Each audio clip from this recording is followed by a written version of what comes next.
Welcome back my dear friends. आज हम लोग क्लास 10th एक्सरसाइज 1.1 पढ़ेंगे। पहला सवाल है, निम्नलिखित संख्याओं को अभाज्य गुणनखंड के गुणनफल के रूप में व्यक्त करें। 140 है, इसको अभाज्य गुणनखंड के रूप में व्यक्त करना है। लास्ट में सम संख्या होगा या जीरो होगा तो उसे सम संख्या से भाग देंगे। शुरू करते हैं, 2 से भाग देंगे। 2 सते 14, 0। फिर 2 से भाग देंगे। जब तक 0 रहे तो सम संख्या से इसको भाग लगाएंगे। 3 बार में 2 तिहाई 6, बचा 1, 2 बचे 10। लास्ट में विषम संख्या आ गया, इसलिए इसे विषम संख्या से भाग देंगे। तो 3 से ये नहीं कटेगा, इसलिए इसको 5 से भाग देंगे। 5 सते 35। 140 बराबर लिखेंगे 2 गुने 2 गुने 5 गुने 7। 2 ठो है, इसलिए 2 का पावर 2 गुने 5 गुने 7। कोई संख्या जितना बार लिखा होगा उसको उतना पावर लिखेंगे। दूसरा सवाल 156। लास्ट में सम संख्या, इसलिए सम संख्या से भाग देंगे।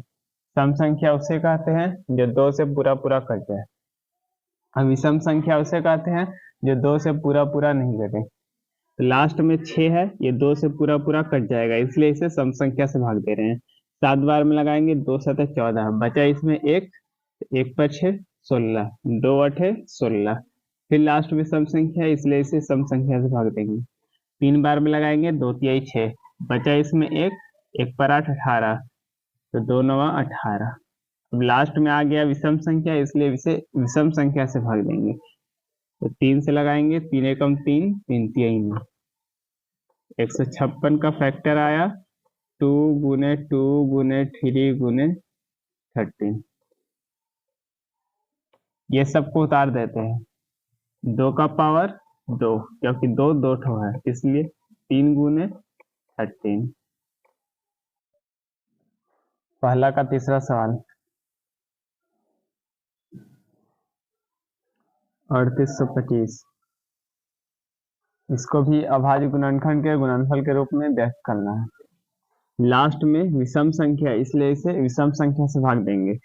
शुरू करेंगे 3 से, लगाएंगे 3 एकम 3, 2 बार में 3 दूनी 6, इसमें बचा 2, तो 2 पर 2 22।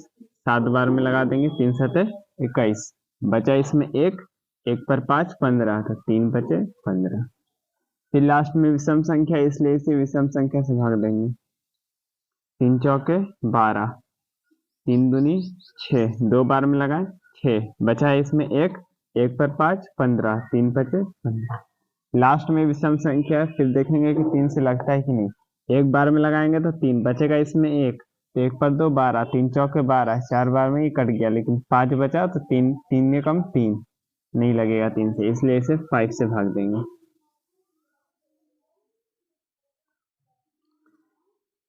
8 बार में लगाएंगे, 5 8 40, बचा इसमें 2 2, 2 पर 5 25, 5 25।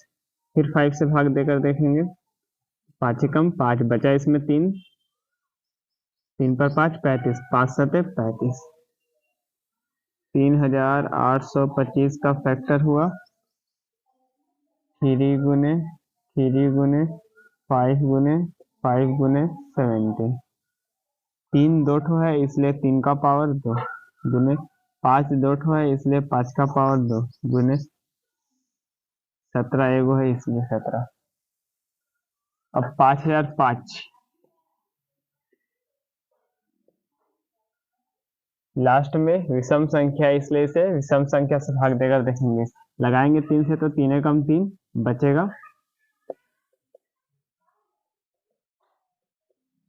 1 बार में लगाएंगे तो 3, बचेगा 2, उतारेंगे 0, 3 6 18, बचेगा 2, उतारेंगे 0, 3 6 18, बचा 2, उतारे 5, 3 8 24, इसलिए पूरा पूरा नहीं कटा, इसलिए इसे 3 से भाग नहीं देंगे।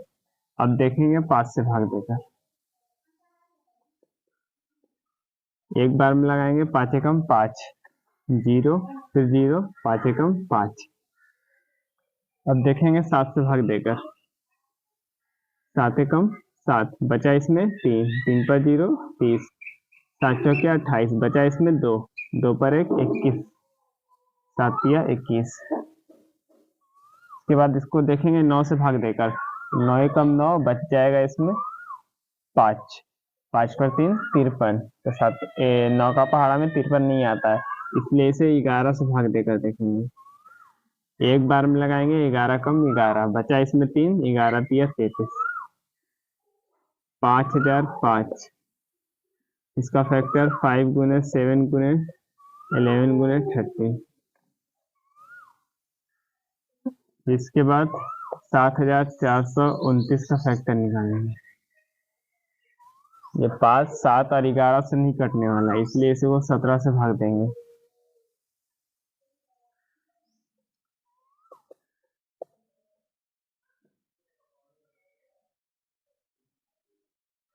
चार बार में लगाएंगे, 17 चौके 68, 14 में से 8 गया, बचा 6, ये बन गया 6, 6 में से 6 गया, कट उतारेंगे 2, 3 बार में लगाएंगे, 17 तिया 51, बचा 11, उतारेंगे 9, 7 बार में लगाएंगे 119,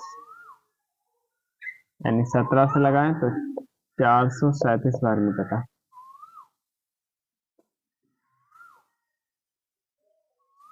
लगा के देखेंगे 19 से।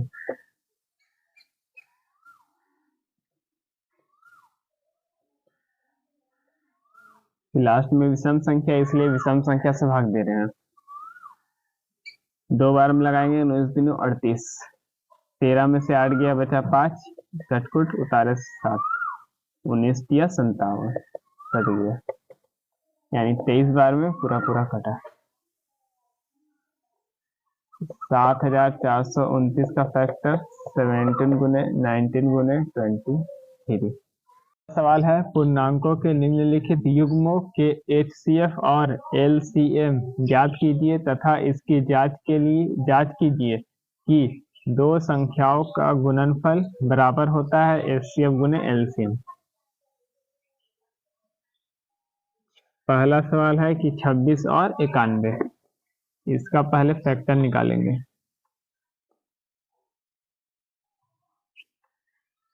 लास्ट में सम संख्या है, इसलिए इसे सम संख्या से भाग देंगे। 2 से लगाएंगे, 2 एकम 2, 2 तिया 6। अब ये 13, 13 से सिर्फ कटेगा, इसलिए इसे 13 से भाग देंगे। 13 का पहाड़ा में 13 एक बार में आया। लास्ट में विषम संख्या, इसलिए इसे विषम संख्या से भाग देंगे। 3 से भाग देकर देखेंगे तो 3 तिया 9, 1 बच जाएगा। 5 से भाग देंगे तो 5 एकम 5, 4, 41 हो जाएगा, यानी 41 5 का पहाड़ा में नहीं आता है, इसलिए इसे 7 से भाग देंगे।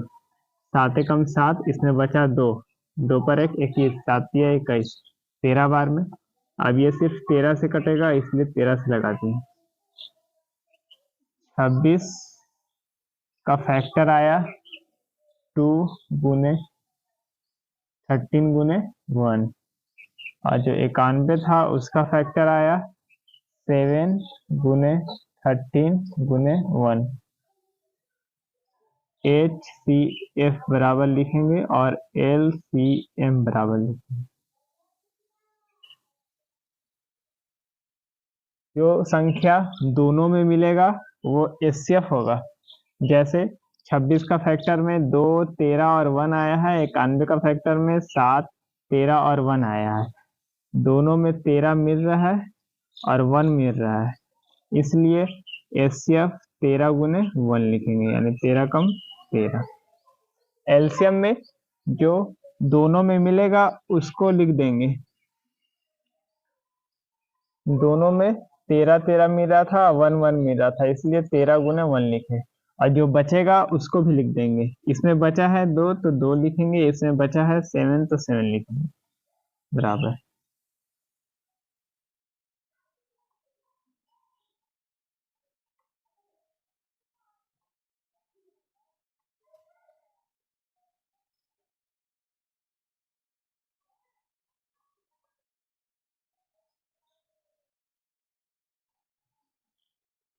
क्या का पहाड़ा एक बार 13, 13 दूनी 26, 26 में 7 से गुना करेंगे, 7 छक 42 के 2 हासिल 4, 182 आया। यानी एचसीएफ 13 और एलसीएम 182। चेक करना है कि दो संख्याओं का गुणनफल बराबर होता है एचसीएफ गुने एलसीएम के, क्योंकि दो संख्याओं का गुणनफल बराबर एचसीएफ गुने एलसीएम। दो संख्या कौन कौन है? एक 26 था और एक का 91 था, बराबर ये दोनों का एचसीएफ आया 13 गुने एलसीएम आया 182। 91 में 26 से गुना करेंगे,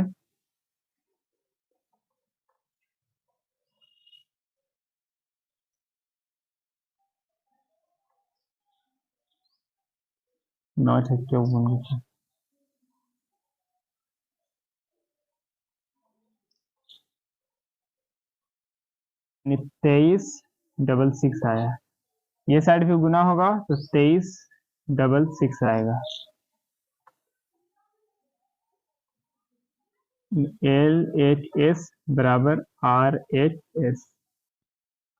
दूसरा का दूसरा सवाल 510 और 92, इसका भी एचसीएफ और एलसीएम ज्ञात करना है तथा दो संख्याओं का गुणनफल बराबर एचसीएफ गुने एलसीएम सिद्ध करना है।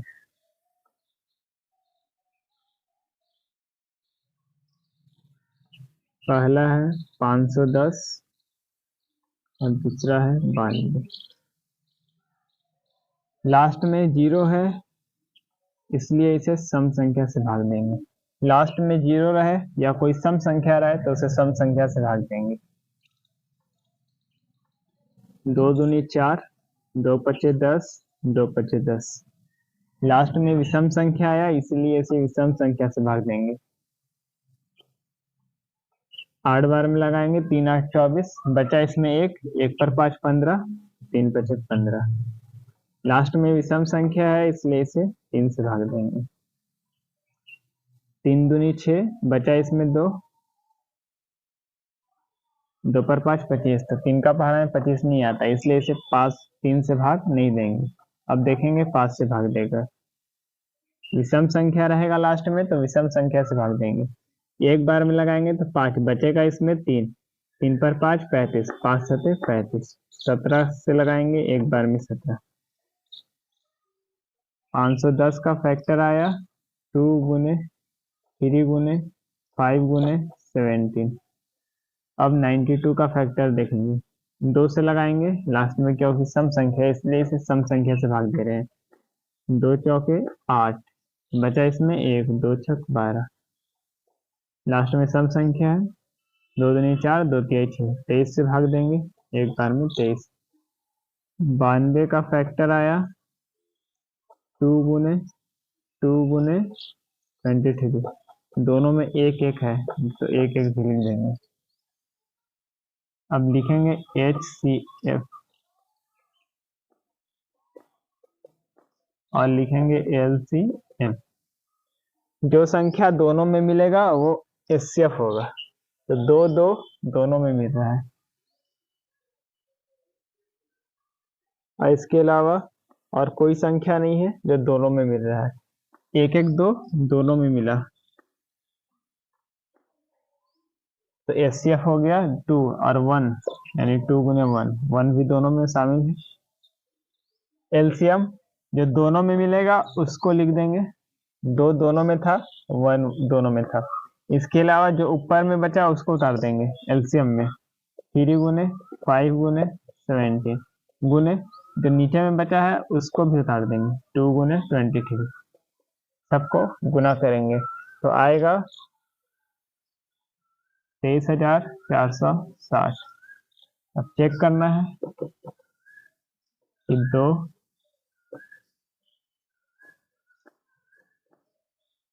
संख्याओं का गुणनफल बराबर HCF गुने LCM। दो संख्या, एक 510 था और 92 था। गुणनफल बोल रहा है इसलिए गुना का साइन दिए।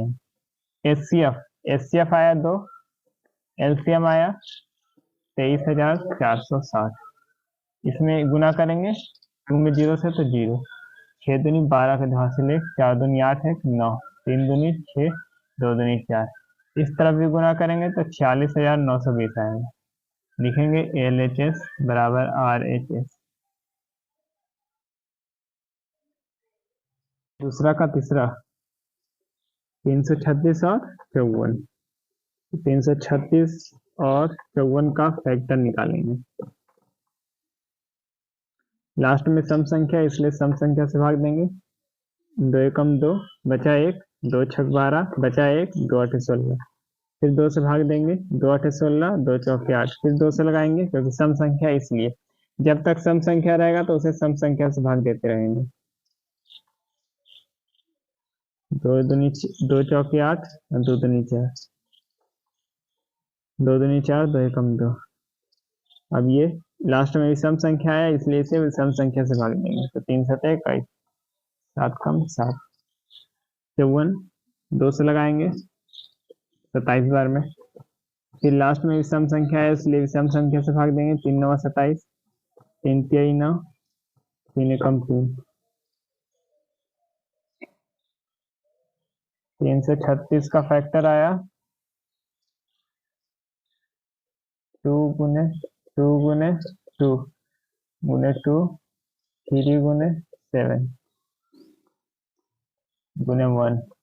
54 का फैक्टर 2 गुने 3 गुने 3 गुने 3 गुने 1, यानी ये सब लिखा गया है।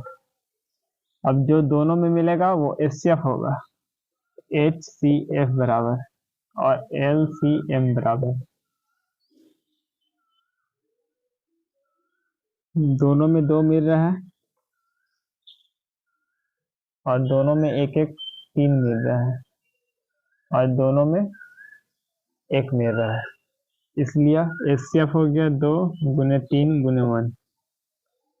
और LCM जो दोनों में मिला है उसको लिख देंगे, जो ऊपर वाला में बचा उसको लिखेंगे 2 गुने 2 गुने 2 गुने 7 गुने नीचे में जो बचा है उसको भी लिख देंगे 3 गुने 3। तो आ जाएगा 3024। अब चेक करेंगे क्योंकि दो संख्याओं का गुणनफल बराबर HCF गुने LCM। दो संख्या, एक 336 था और 54 था, ये दोनों को गुना करेंगे और HCF आया 2 3 6, 6 का पहाड़ा एक बार 6, यानी 6 गुने 3024। 6 चौके 24 के 4 हासिल 2, 6 दूनी 12, 13 14 के 4 हासिल 1, 0 1 6 18। ये साइड भी आएगा 18 144। लिखेंगे LHS बराबर RHS। सवाल है अभाज्य गुणनखंड विधि द्वारा निम्नलिखित पूर्णांकों के HCF और LCM ज्ञात कीजिए। 12 15 और 21 का HCF और LCM ज्ञात करना है अभाज्य गुणनखंड विधि द्वारा। सबसे पहले तीनों का फैक्टर निकालेंगे, 12 15 और 21 का। 2 से लगाएंगे 2 छक 12, फिर 2 से लगाएंगे 2 तिहाई 6, फिर 3 से लगाएंगे 3 एकम 3, इसको 3 से लगाएंगे तो 3 पचक 15, फिर 5 से लगाएंगे तो 5 एकम 5, इसको भी 3 से लगाएंगे तो 3 7 21, फिर 7 से लगाएंगे तो 7 एकम 7। तो 12 बराबर 12 का फैक्टर 2 गुने 3 और 15 का फैक्टर 3 गुने 5 और 21 का फैक्टर 3 गुने 7। अब लिखेंगे HCF बराबर, जो अंक तीनों में मिलेगा वो HCF होगा। 12 में 3, 15 में भी 3 और 21 में 3 मिल रहा है, इसलिए HCF का मान 3। और कोई संख्या नहीं है जो तीनों में मिल रहा है। इसके अलावा LCM जो होगा, जो तीनों में मिलेगा वो लिख देंगे, और फिर जो 12 में बचा है यानी 2 और 2 बचा है इसको लिखेंगे। फिर 15 वाला में 3 लिखा गया है, इसलिए 5 जो बचा है उसको लिखेंगे, और 21 वाला में 7 को लिखेंगे। जो संख्या तीनों में मिलेगा उसको लिख देंगे, और जो बचेगा उसको भी लिख देंगे। सबको गुना करेंगे तो आएगा 420। दूसरा सवाल है 17, 23 और 29 तीनों का फैक्टर निकालेंगे। 17 सिर्फ 17 से लगेगा, 23 सिर्फ 23 से लगेगा, 29 सिर्फ 29 से लगेगा एक बार में। 17 का फैक्टर 17 गुने 1, 23 का फैक्टर 23 गुने 1 और 29 का फैक्टर 29 गुने 1। 17 1, 23 1, 29 1 आया, तो लिखेंगे HCF बराबर, तीनों में सिर्फ 1 ही मिल रहा है इसलिए HCF 1। फिर लिखेंगे LCM बराबर, जो तीनों में मिलेगा उसको लिखेंगे, जो बच जाएगा उसको भी लिखेंगे। 17, 23, 29 आएगा 11, 3, 3, 9। का तीसरा सवाल 8, 9 और 25 का भाज्य गुणनखंड विधि द्वारा HCF और LCM ज्ञात करेंगे। 2 से लगाएंगे, 2 चौके 8, फिर 2 से लगाएंगे तो 2 का पहाड़ा में 4 आएगा 2 बार में, फिर 2 से लगाएंगे 2 का पहाड़ा में 1 आएगा। ये 2 का पहाड़ा से नहीं लगेगा, इसे 3 का पहाड़ा से लगाएंगे। 3 का पहाड़ा में 9 3 बार में, फिर 3 से लगाएंगे तो 3 का पहाड़ा में 3 1 बार में आया। ये 5 का पहाड़ा से लगेगा, इसलिए इसे 5 से लगाएंगे तो 5 और 25, फिर 5 से लगाएंगे तो 1 बार में। 8 का फैक्टर आया 2 गुने 2 गुने 2 गुने 1, और 9 का फैक्टर 3 गुने 3 गुने 1, और 25 का फैक्टर 5 गुने 5 गुने 5, 5 गुने 5 गुने 1। HCF बराबर लिखेंगे, जो संख्या तीनों में मिलेगा वो HCF होगा। तो इसमें 1 है, इसमें भी 1 है, इसमें भी 1 है, यानी HCF 1 हुआ। इसके अलावा और कोई संख्या नहीं है जो तीनों में मिल रहा है। इसके बाद लिखेंगे LCM। LCM में क्या होता है, जो तीनों में मिलता है उसको पहले लिख देते हैं, इसके बाद जो बचता है तीनों में उसको उतारेंगे। 2 गुने 2 गुने 2, इसमें बचा है 3 गुने 3, क्योंकि 1 उतर गया है इसलिए 1 को नहीं उतारेंगे। फिर 5 गुने 5 गुना करेंगे, 5 दूनी 10, फिर 5 दूनी 10 यानी 10 गुने 10 100, 3 तिहाई 9 और 9 दूनी 18, 18 का पहाड़ा 100 बार यानी 1800।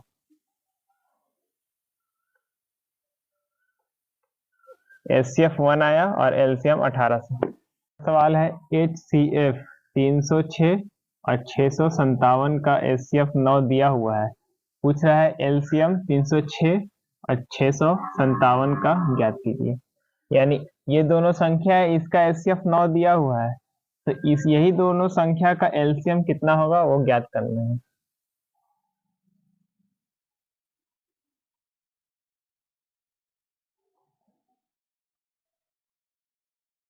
फॉर्मूला होता है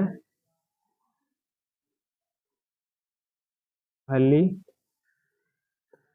संख्या गुने दूसरी संख्या बराबर HCF गुने LCM। दो संख्या दिया हुआ है, एक 306 है, अब गुना का साइन है तो गुना देंगे, और एक 657 है। पहली संख्या की जगह 306 लिखें और दूसरी संख्या की जगह 657 लिखेंगे।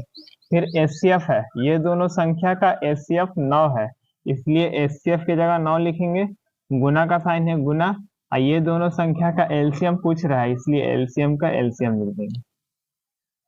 अब लिखेंगे एलसीएम बराबर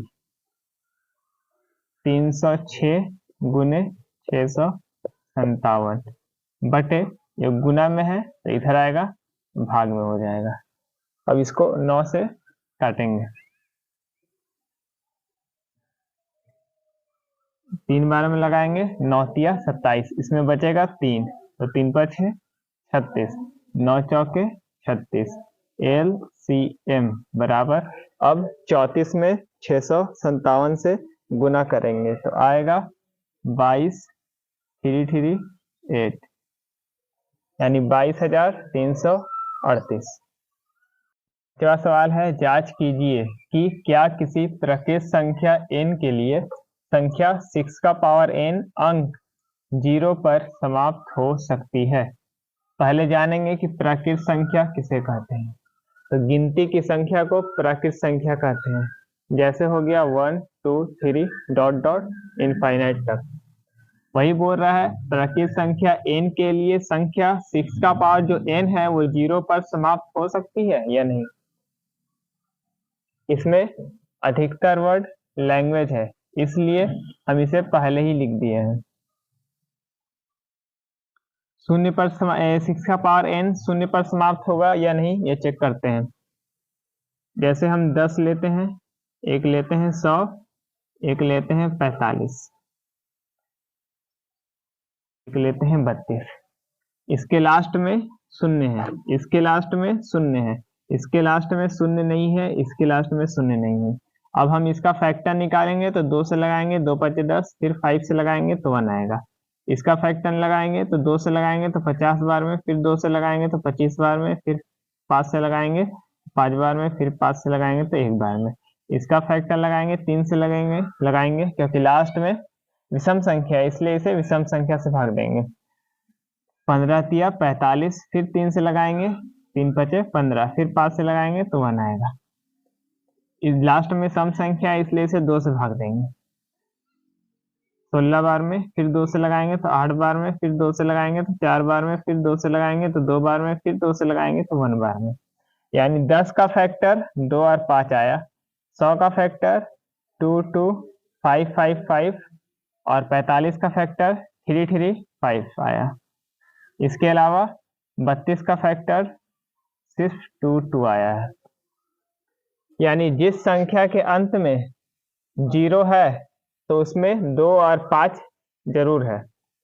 देखिए इसमें भी लास्ट में 0 है तो इसमें 2 और 5 जरूर है, लेकिन जिसमें 0 नहीं है उसमें 5 तो है लेकिन 2 नहीं है, कोई में 2 तो है लेकिन 5 नहीं है।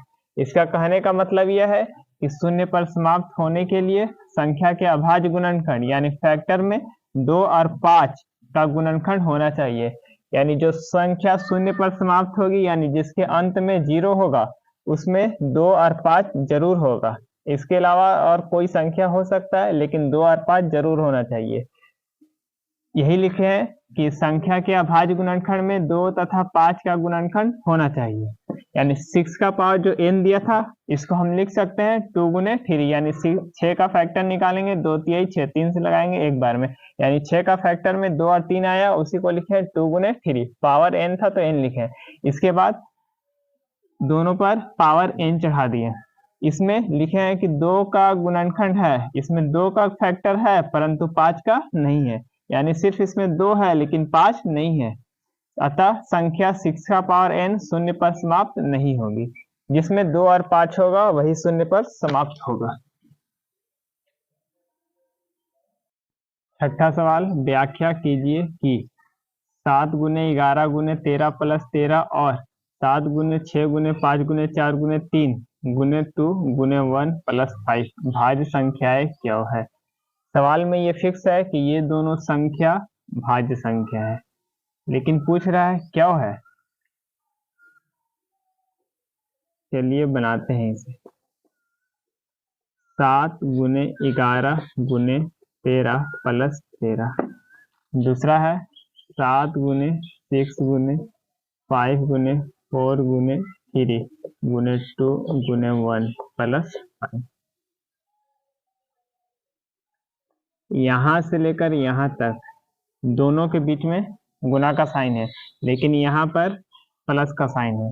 इसी तरह यहाँ से लेकर यहाँ तक सबके बीच गुना का साइन है, लेकिन यहाँ प्लस का साइन है। जो प्लस के साइन के बाद जो संख्या रहेगा वही दोनों को कॉमन लेंगे, यानी इसमें भी 13 है और इसमें भी 13 है, इसलिए 13 को बाहर निकाले तो इसमें बचा 7 गुने 11। प्लस का साइन है तो प्लस, यहाँ पर 13 को बाहर निकाल दिए तो कुछ नहीं बचा तो 1, यानी 13 में 1 से गुना करेंगे तो 13 आ जाएगा। इसी तरीके से इसमें दोनों में 5 5 मिल रहा है, इसलिए 5 को बाहर निकालेंगे तो इसमें बचेगा 7 गुने 6, 5 तो बाहर निकल गया तो बचा 4 गुने 3 गुने 2 गुने 1। अब प्लस 5 बाहर निकल गया, कुछ नहीं बचा तो 1, यानी 5 में 1 से गुना तो 5 आ जाएगा। यहाँ पर 13 इंटू इसको इसमें गुना करेंगे तो 11 सते 77 प्लस 1 बराबर 13 इंटू का साइन को जगह गुना का चिन्ह देंगे और इसको जोड़ेंगे तो 78 हो जाएगा। तो लिखेंगे कि बनने वाली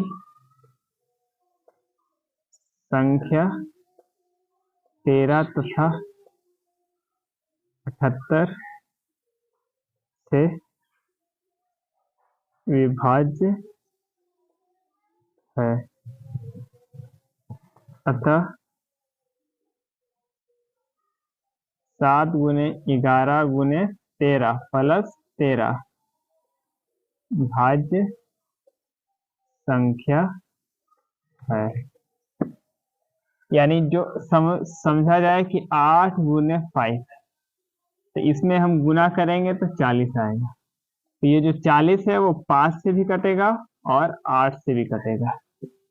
इसी तरीके से इसमें 13 में 78 से गुना करेंगे तो कोई संख्या आएगा जो 13 से भी कटेगा और 78 से भी कटेगा। वही लिखें कि जो बनने वाली संख्या होगी इसमें गुना करके वो 13 से कटेगा और 78 से कटेगा। तो लिखेंगे कि अतः 7 गुने 11 गुने 13 प्लस 13 भाज्य संख्या है, क्योंकि ये कट जा रहा है। 5 इंटू यहाँ से लेकर यहाँ तक सबको गुना करेंगे तो आएगा 1008, प्लस का साइन है प्लस, ये 1 का 1 बराबर 5 इंटू की जगह गुना का साइन लिखेंगे और 1008 में 1 जोड़ेंगे तो 1009 आ जाएगा। इसमें भी लिखेंगे कि बनने वाली संख्या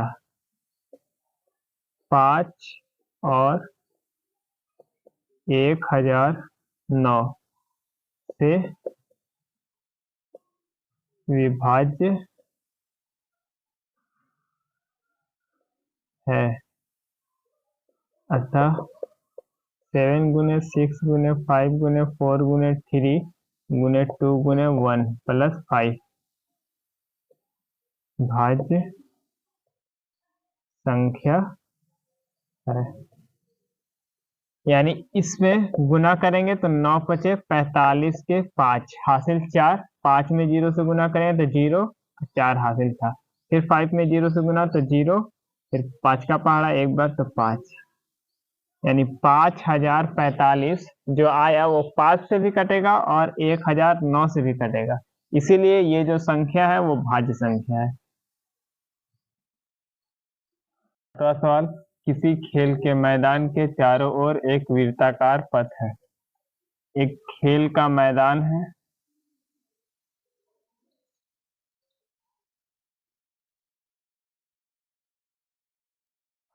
और इसके चारों ओर वृत्त के आकार का यानी गोलाकार रास्ता है।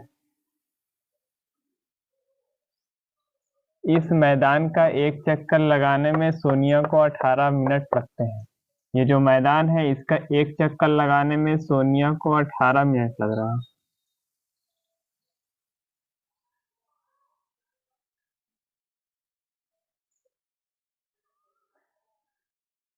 जबकि इसी मैदान का एक चक्कर लगाने में रवि को 12 मिनट लगते हैं।